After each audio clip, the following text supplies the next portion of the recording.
Resultados de la encuesta nacional de logística 2024. Prioridades, brechas y desafíos a cargo de Felipe Cárdenas, subdirector de logísticas del DNP.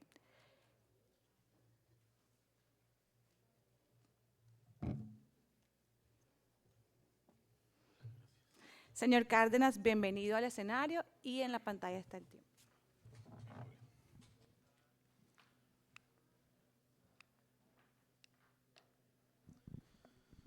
Bueno, muy buenos días.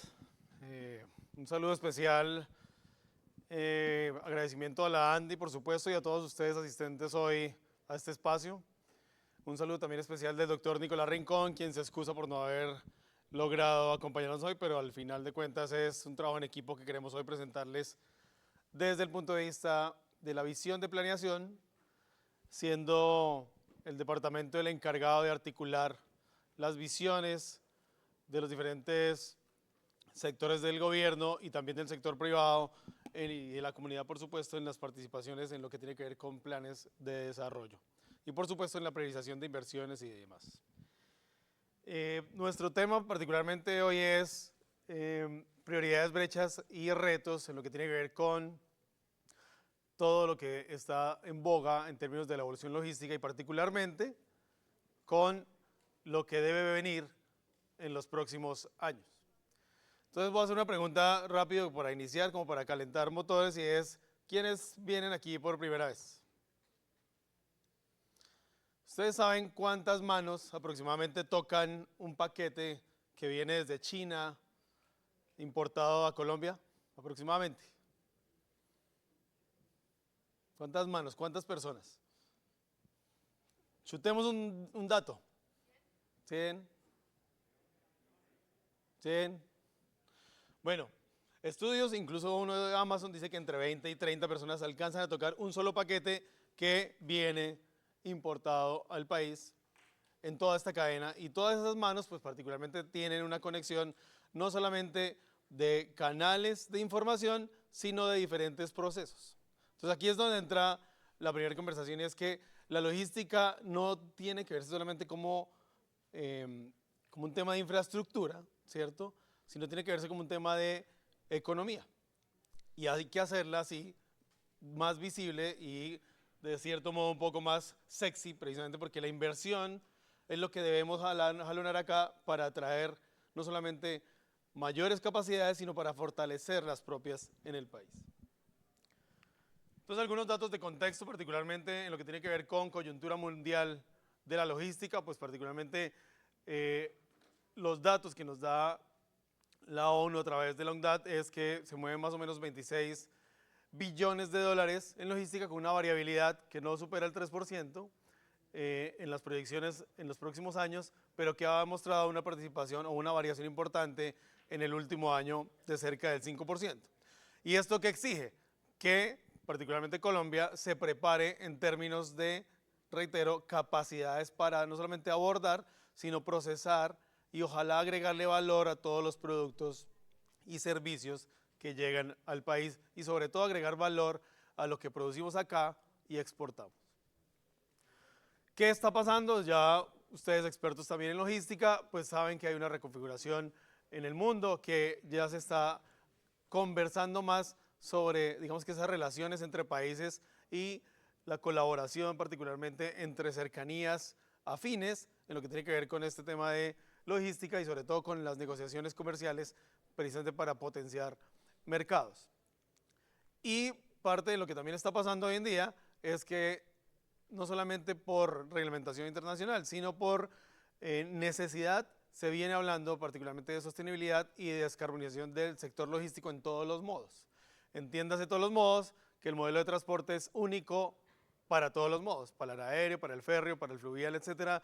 Tenemos la generación de la demanda, la distribución, la asignación y la partición modal, particularmente en lo que tiene que ver con esto. Y en toda esa cadena hay que tener clara la visión de sostenibilidad como ecosistema. Yo le decía Karen de la Andy, que hay que tener una visión ecosistémica, y es una de las cosas que al final les dejaremos en los mensajes, digamos que de reflexión, para que acá y desde acá ustedes tengan esa tranquilidad de poder proponer, no solamente quedarnos con las opiniones sobre percepciones, bien lo decía Oscar también, sino proponer, sobre todo ahora que se viene una transición o digamos que un momento coyuntural en lo que tiene que ver con el cambio de gobierno. Y ahí hay que dejar unas buenas bases para el nuevo plan de desarrollo. Esto también es como una variación de lo que tiene que ver con los precios mundiales de los commodities o materias primas y su impacto en lo que tiene que ver también con la industria alimentaria y también con la energía. Entonces aquí es donde vemos qué tan variable es o qué tan sensibles somos y además también qué tan resilientes somos cuando hay eventuales temas en el comercio global que afectan los precios y todas, digamos que las cadenas logísticas locales o colombianas.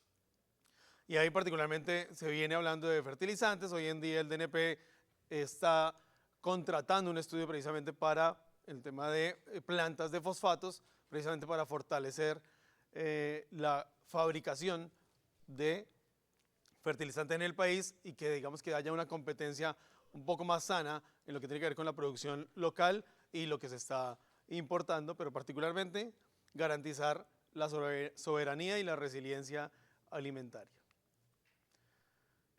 Otro dato importante pues, que tiene que ver con la coyuntura nacional y es el comportamiento del PIB. Es retador, sin duda, que no estamos, digamos que en los mejores escenarios, digamos que el orden de magnitud en términos del comportamiento del PIB, como se esperaría, pero en términos de Latinoamérica y de países en desarrollo, pues digamos que nos mantenemos con una buena expectativa. Hay confianza del consumidor, eso tiene que ver mucho también con el comportamiento del dólar y las remesas y el consumo interno, particularmente con el índice de confianza que viene teniendo, digamos que en particular las personas, y la tasa de ocupación, que por supuesto digamos que tiene unas variaciones en la medición, pero viene comportándose de manera positiva. De esto particularmente hay una consideración especial en lo que tiene que ver con el sector de transporte y logística en la ocupación de personas en el sector.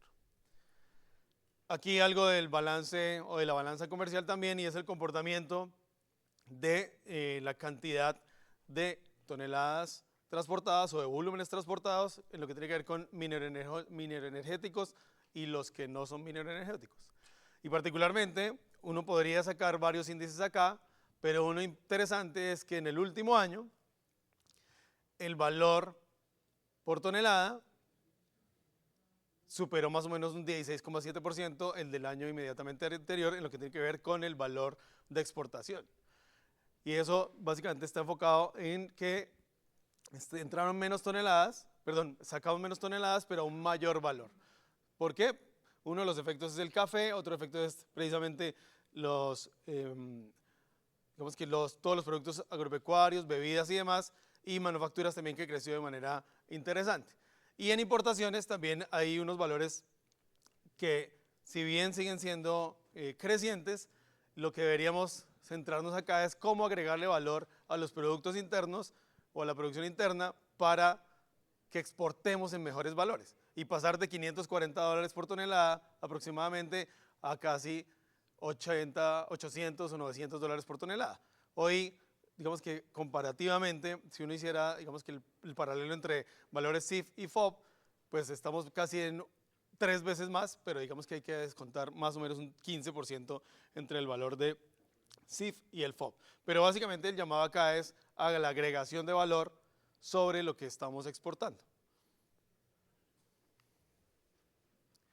Aquí, digamos que también una invitación, y más adelante les dejamos el QR del Observatorio de Logística e Infraestructura de Colombia. ¿Qué estamos haciendo acá? Digamos que se están recogiendo varias fuentes de información, particularmente para que vayamos eliminando uno de los problemas o de las fallas del mercado más, digamos que más recurrentes que están en el sector y en el mercado logístico o en el mercado colombiano, que son las asimetrías de información. Entonces estamos recogiendo de diferentes fuentes. Por ejemplo, hace poco adquirimos una licencia de CISEX precisamente para ver cómo se está comportando el comercio internacional y dejárselo en el observatorio para que sea de acceso para todo el mundo y que además ustedes puedan retroalimentar al Departamento Nacional de Planeación con preguntas, con consultas, con elementos que nutran la conversación sobre los datos y la información importante.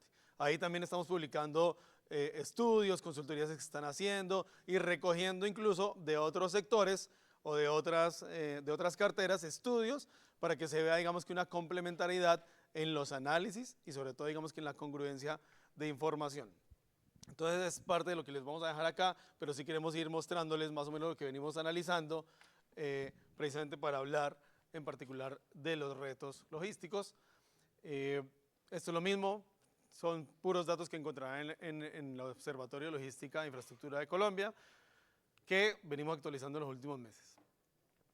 Aquí en particular el panorama del Producto Interno Bruto y particularmente lo que es sector logística y transporte, su composición ha venido comportándose de una manera casi estable después de pandemia, casi llegando a un 5%. ¿Cuáles son los órdenes de magnitud que tenemos todos en la cabeza? Uno de ellos es que se mueven aproximadamente 150 millones de toneladas al año entre INPO y Expo y más o menos 135 o 140 millones de toneladas se registran en los viajes en el Registro Nacional de Despachos de Carga que domina o que administra el Ministerio de Transporte. Y eso es una buena medida de registros, ¿cierto? Pero entendemos también que hay un subregistro porque todos los viajes urbanos que mueven seguramente o que le hacen ese movimiento a más de un paquete de estos o la desconsolidación de un contenedor que llega, pues también incide no solamente en el costo logístico, sino en el uso de la infraestructura o en la baja utilización de los vehículos o en el exceso de carga sobre los corredores de transporte. Entonces ahí vienen varios análisis que uno puede hacer, no solamente a través de eso, sino a través de estos espacios digamos que estamos con gremios, que estamos con privados, donde debe haber retroalimentación y, como digo, propuestas sólidas para que haya, digamos, que esa conjunción en términos de economía y sobre todo de logística colaborativa. Esta es, digamos, que la composición y el comportamiento de los ítems del PIB transporte y logística. Entonces, ¿cómo se ha comportado? Básicamente vienen todos subiendo, salvo el transporte acuático. Ya estamos actualizando la medida del último trimestre, o digamos que la comparación de este trimestre con el que es inmediatamente comparable, precisamente para hacer los análisis. Pero el mensaje aquí es ese, o sea, en particular que vean que el sector, si bien una lectura puede ser que es el doble, o que podría ser el doble, digamos que lo que uno esperaría es que sea una participación del 9%, también subyace en lo que les mencionaba hace un momento del subregistro, porque hay muchos movimientos de carga en los diferentes modos y medios que no se registran particularmente en las plataformas o en los sistemas de información. Y ahí viene otro reto, que lo anticipo, y es que hay un sistema de información, por ejemplo en temas de carga, que es del de costos. Hay otro sistema de información que es el de operaciones, que es RNDC. Hay otro sistema de información que es, por ejemplo, el que tiene la ANI o el INVIAS sobre la oferta de infraestructura vial. Y hay otro que es la oferta vehicular, particularmente si hablamos de carga. Entonces hay 5 sistemas de información que debemos llevarlos a que se hablen en uno solo. Y si nos metemos a la conversación de puertos, pasa igual. Entonces, el puerto más o menos, o digamos que sabe en efecto cómo vienen los barcos, qué viene, cuándo viene aprox, pero toda su cadena de, digamos que recolección en puertos para llevar al resto del país, pues digamos que está desconectado. Y vienen ocurriendo, digamos que fenómenos que terminan afectando la eficiencia logística, como son precisamente los temas de patios de contenedores, los temas de colas de camiones, la cantidad de sobreoferta sensible y sobre todo, digamos que el impacto al transportador, el impacto a la cadena logística, el impacto en los costos que deben monitorearse o deberán monitorearse en un solo sistema de información. Entonces, se están hablando de tener un Port Community System, pero digamos que la invitación es a que recojamos acá que en efecto sea un sistema de información integrado, ¿cierto? Que hable de esos tópicos, oferta, demanda, infraestructura disponible, evolución o involución de la infraestructura carretera, etcétera.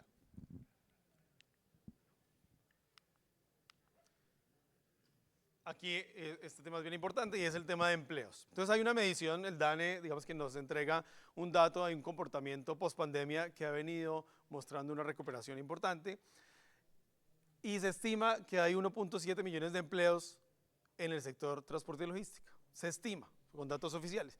Pero otros estudios nos muestran que puede ser cerca de 3 millones de empleos, digamos que con la informalidad, como decía, con la logística urbana, con el tema de última milla, con todo el tema de repartos, cargas, descargas y demás, que al final, como les decía al inicio, es motor de economía.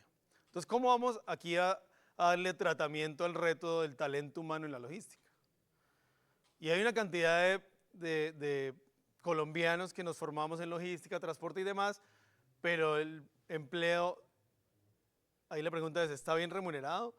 El índice de rotación en Colombia, en el transporte y logística, está cercano al 12%. Y en México es cerca del 25%. Y en Brasil también hay índices importantes.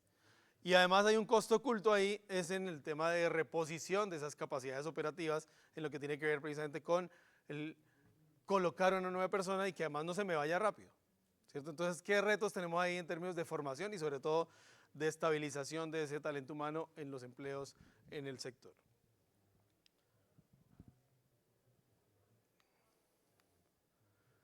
Aquí, digamos que un dato no menor y es precisamente cómo afecta o cómo impacta en positivo la inversión en términos de infraestructura, no solamente en la producción anual, sino en empleos, tanto directos como indirectos. Entonces aquí uno podría precisamente orientar inversiones en capacidades logísticas, particularmente infraestructura de transporte, en todos los modos y medios, precisamente para que veamos que eso sí genera valor y que por supuesto digamos que merece una conversación de país y como les decía al inicio, es cómo hacemos en esta coyuntura de entregarle propuestas o para esas nuevas bases del plan de desarrollo al gobierno que venga.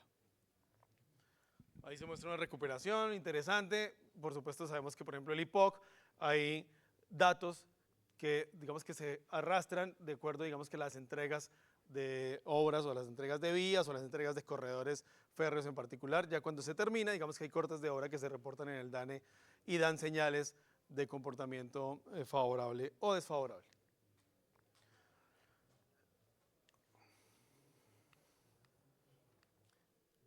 Aquí lo mismo, no me voy a detener, pero porque digamos que aquí está particularmente más detallado el slide anterior, pero sí también dejarles como lo que ha venido pasando en términos de planeación de infraestructura de transporte y el desarrollo, particularmente en los planes maestros de transporte intermodal, perdón, el primero que hubo en el año 2015, luego la evolución, cómo ha acompañado el Departamento Nacional de Planeación esa articulación y esa gestión de recursos, priorización de inversiones a través de los diferentes COMPES, precisamente para ir atado o construyendo esa hoja de ruta para los próximos años. Y aquí reitero esa invitación hoy coyuntural a que agreguemos valor con las propuestas que realmente hagan sentido, sin dejar de lado dos cosas bien importantes. Uno, la convergencia regional,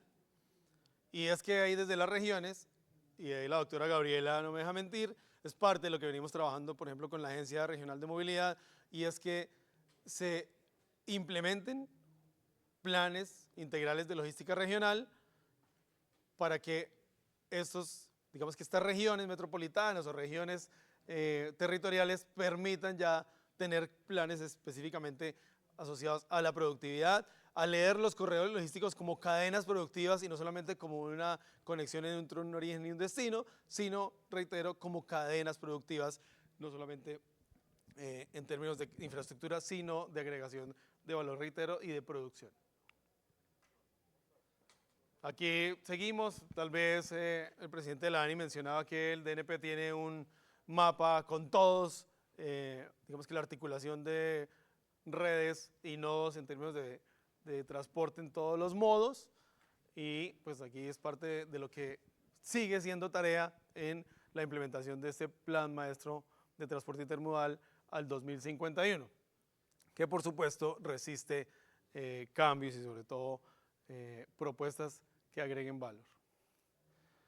Estado actual de infraestructura, aquí no me voy a detener porque ya la ANI hizo su exposición, es solamente una validación del estado de la red vial, en particular entre su estado, y por eso decía hace un rato, también de la evolución o la involución de la infraestructura vial, la cantidad de camiones que hay en el país, particularmente hablando de carga, que puede ser entre 500.000 y 1.000.000, contando, digamos, que lo que hace Urbaneo, y eso cómo impacta esta infraestructura. Proyectos aquí en 4G y 5G no me detengo. Y esto es particularmente otro llamado que miren cómo están hoy en día la cantidad de municipios desconectados. Pues nosotros, sabroso viviendo en capitales, pero hay gente que realmente necesita soluciones, pero además esa gente también se convierte en oportunidades. No solamente para ellos, sino para el comercio, para una cantidad de conexiones que merecen darle una mirada a esto. Entonces por eso se está trabajando, digamos que en varios COMPES, particularmente en el aéreo y en el fluvial, precisamente para reducir esas brechas en términos de conexión.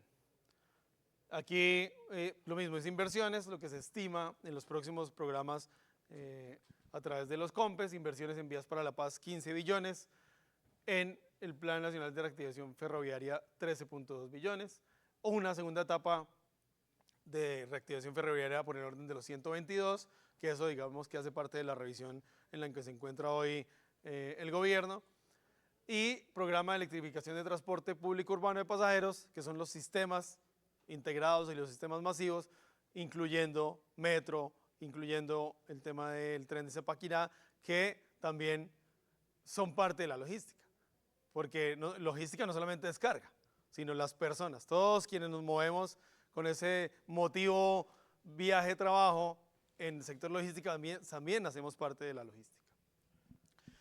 Y ahí parte de esa electrificación pues ya se está trabajando en ciudades como Bogotá, viene Montería, viene Ibagué, vienen otras que ya se está haciendo trabajo con las alcaldías, que es parte de lo importante también, y es que se territorialice la planeación.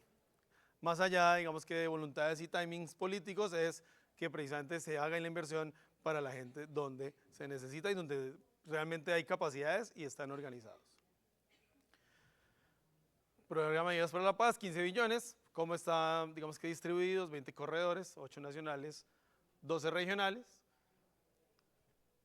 En la reactivación ferroviaria, pues aquí 2 de estos proyectos ya tienen COMPES, que suman más o menos 400 kilómetros, los otros los mencionaba el presidente de la ANI, pero parte de lo que uno ve acá es que hay un potencial interesante de esta reactivación de este modo, pero además que haya un elemento integrador, no solamente tener, digamos que los corredores habilitados en el modo, sino que haya elementos integradores como por ejemplo infraestructuras logísticas especializadas, que en eso el DNP ha sido, digamos que promotor, ha sido, digamos que impulsor precisamente de lo que se espera.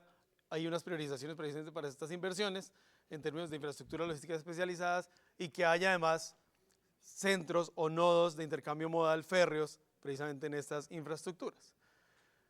Algunas apuestas de prospectiva en términos del modo aéreo, son COMPES que se están trabajando en estos días, particularmente en estas semanas, en el modo aéreo cerca de 7 billones de pesos para algunos aeródromos estratégicos y otros para aeropuertos que también requieren inversión importante precisamente para conectar no solamente turismo sino negocios, y 2 billones en el modo fluvial en la articulación no solamente de esos puntos clave o esos terminales fluviales que merecen inversión sino sobre todo su mantenimiento en los próximos años.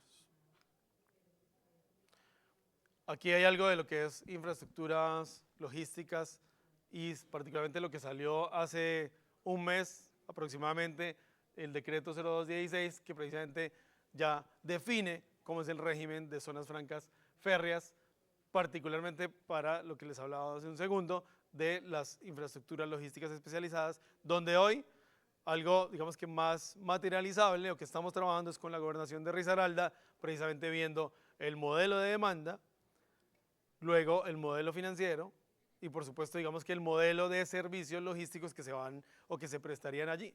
No solamente es camiones entrando y saliendo, sino es otros servicios logísticos en una plataforma de este, digamos que de este tipo. Y ahora unos datos de la encuesta nacional logística, en resumen, digamos que cómo ha sido el comportamiento. Digamos que hubo una meta inicial de llegar a 9.5 pesos por cada 100 pesos de venta,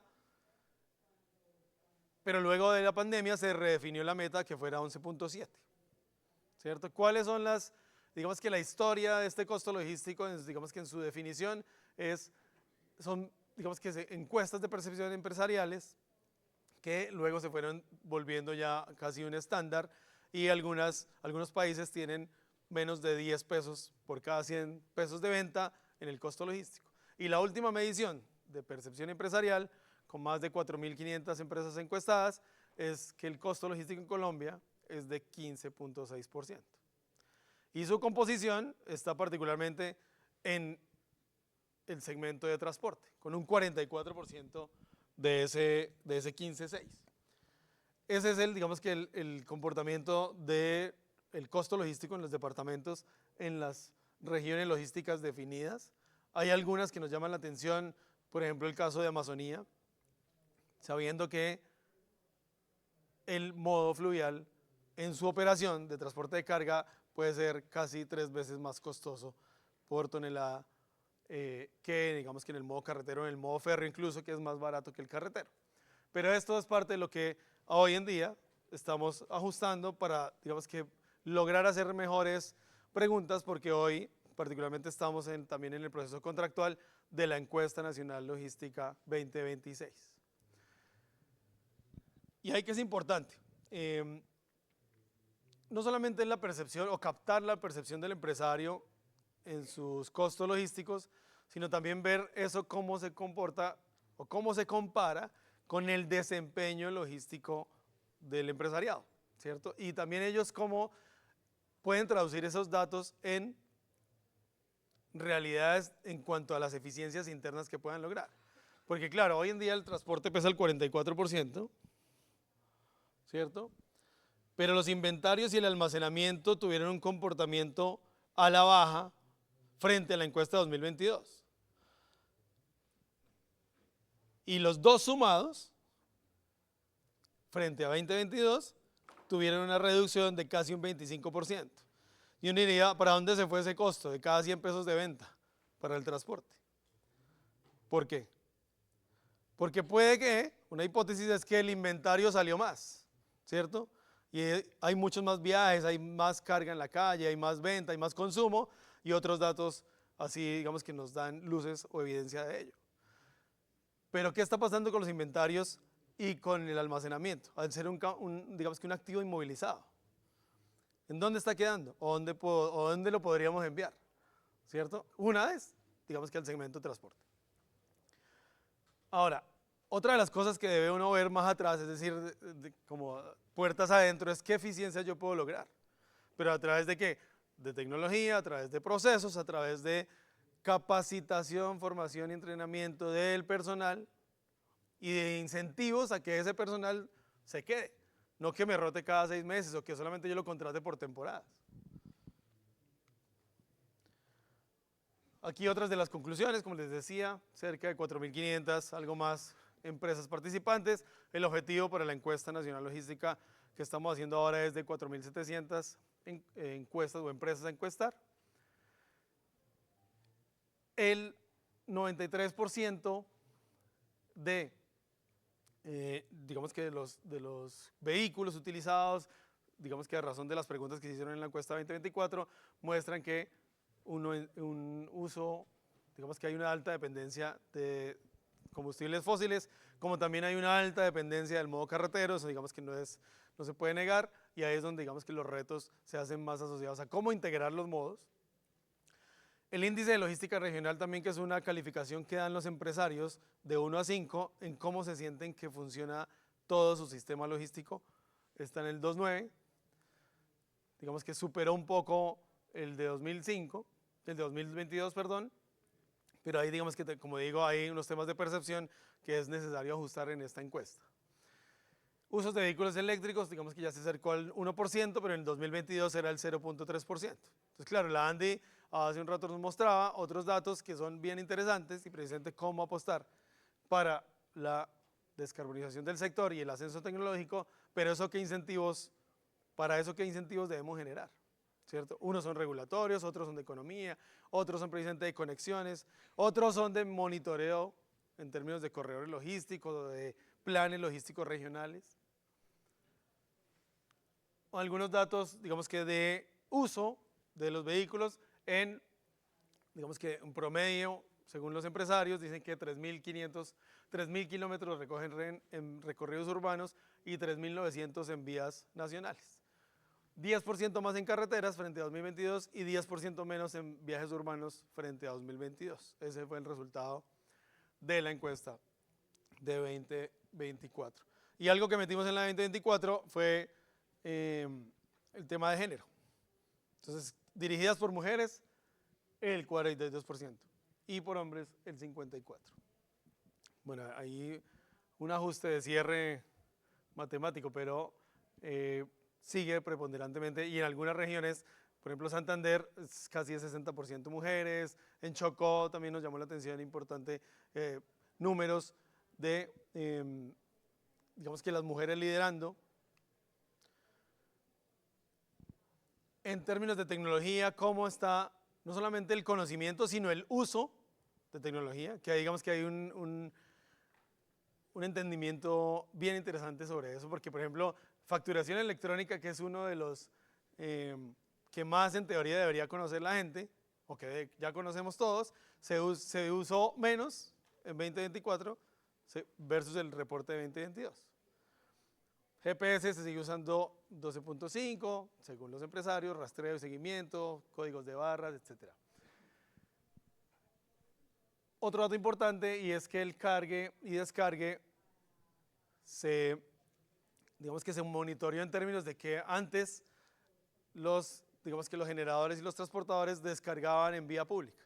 Entonces aquí hay un comportamiento en 2024 que mostró que ya o se adecuaron infraestructuras o ya había mayor organización en términos de recepción o de entrega de carga y descargue en vía pública. Entonces hay mejoramiento en ese índice. El mayor costo logístico en la región Caribe, 21.7, y en Pacífico Sur con 18.5.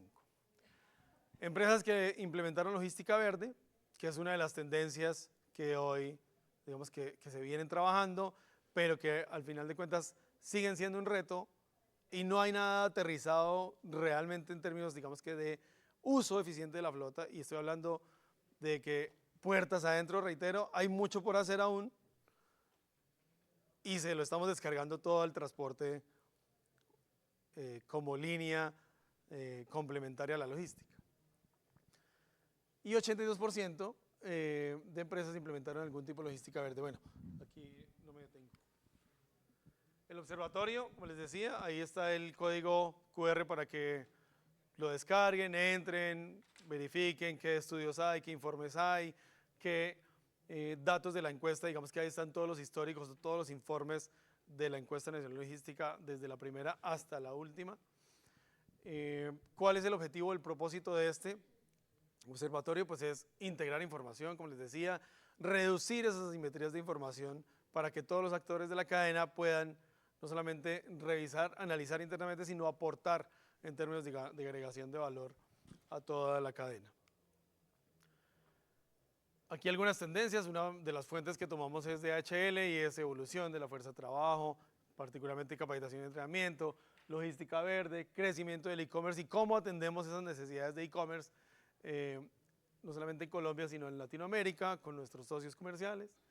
Cadenas de suministro complejas, que eso digamos que es parte de lo que hay que trabajar. Es decir, hoy en día en este mundo de incertidumbre, hay que saber gestionar la confiabilidad y la variabilidad, tanto en tiempos en tránsito como en tiempos en nodos. Y aquí para cerrar, dentro de digamos que lo que consideramos prioridades, brechas y oportunidades y digamos que ese llamado a la construcción colectiva es particularmente, hoy la logística en el país se mide, ¿cierto? Pero ¿qué tipo de decisiones estamos tomando con esas mediciones? ¿Sí? El llamado es ahí a que agreguemos precisamente valor en las cadenas y en todos los actores de la cadena. No solamente el generador, no solamente el puerto, no solamente la naviera, no solamente el hub logístico, no solamente elementos aislados, porque todos tenemos diferentes, digamos que objetivos. Y aquí digamos que también en particular el llamado es a que identifiquemos cuál es el objetivo común de todos en términos de logística y transporte, de competitividad, de eficiencia logística. Yo creo que eso es común para todos. Entonces, ¿cómo vamos a llegar a la confluencia de intereses para cumplir el objetivo? Todo lo que está debajo del objetivo pues son los problemas que hemos identificado. Y ahí entonces viene el tema particularmente como les decía al inicio, de cómo agregarle valor a lo que estamos exportando. ¿Sí? No solamente commodities, sino ya hay una muestra, una evidencia clara de que lo que estamos exportando vale más. Creció casi 17% entre 2025 y 2024, el valor por tonelada exportada. Entonces se puede. Fácilmente podemos llegar al doble en los próximos 4 años. Logística resiliente es como ese llamado, ya nosotros particularmente en Latinoamérica así somos, lo demostramos después de pandemia. Colombia tiene digamos que esa facilidad de adaptarse y eso es parte digamos que lo que nos mantiene con un comportamiento positivo e interesante, y es cómo hacemos que ese criterio, esa característica se refleje no solamente para la cadena logística, sino que se pueda transmitir a todo el mercado. Otro punto importante y es el llamado a que territorialicemos la visión logística. Y esto visto como que a veces pensamos en la última milla o cómo planeamos la última milla y resulta que la última milla ya nos cogió ventaja y termina en la última milla planificando el territorio en lugar de hacerlo al revés. Es decir, que el territorio, las alcaldías, gobernaciones y demás, planifique la logística antes. ¿Sí? Y eso es parte de lo que, como decía, vamos a trabajar con la Agencia Regional de Movilidad Bogotá, Cundinamarca, para que sea el territorio, como autoridad de transporte, quien determine cuáles son esos lineamientos, criterios y determinantes en términos de planeación para la logística, y no al revés, que es lo que pasa hoy en día. Y eso genera ineficiencias, genera congestión, genera contaminación, genera otras externalidades que son costosas, pero que hoy nos falta medirlas mejor. Inversión en capacidades logísticas, ya mostramos algunos índices de lo que es, digamos que la importancia de invertir en capacidades logísticas, y no estoy hablando solamente de infraestructura, sino de personas, de sistemas, de información, de tecnología, de colaboración, ¿cierto? De todos esos elementos que hacen que, al final de cuentas, la cadena logística sea un valor agregado para la sociedad, que sea ese motor económico que realmente se sienta y se valore. Bueno, el costo logístico, ya ahí no me detengo. El talento humano, ahí hago doble clic para dejarles ese llamado que fortalezcamos y que nos inventemos algo diferente para que no solamente nos quedemos, por ejemplo, en el SENA o en esos institutos que preparan personas y entonces llegan al sector logístico transporte en cualquier modo medio y desiertan. O sea, terminan yéndose rápido porque no tienen un incentivo para quedarse y para crecer en este mundo de la logística. Ya lo dije hace un rato también, confiabilidad, gestión de vulnerabilidad, variabilidad y tiempos en nodos y corredores. Y pues el último es el llamado a que nos sigan en el observatorio, que particularmente entren, investiguen, nos den retroalimentación y nos agreguen valor también para que podamos incluso devolverles mejores análisis, mejores perspectivas, mejores recomendaciones en lo que tiene que ver con la planeación de sus cadenas logísticas. De nuevo, gracias a la Andy y a todos ustedes.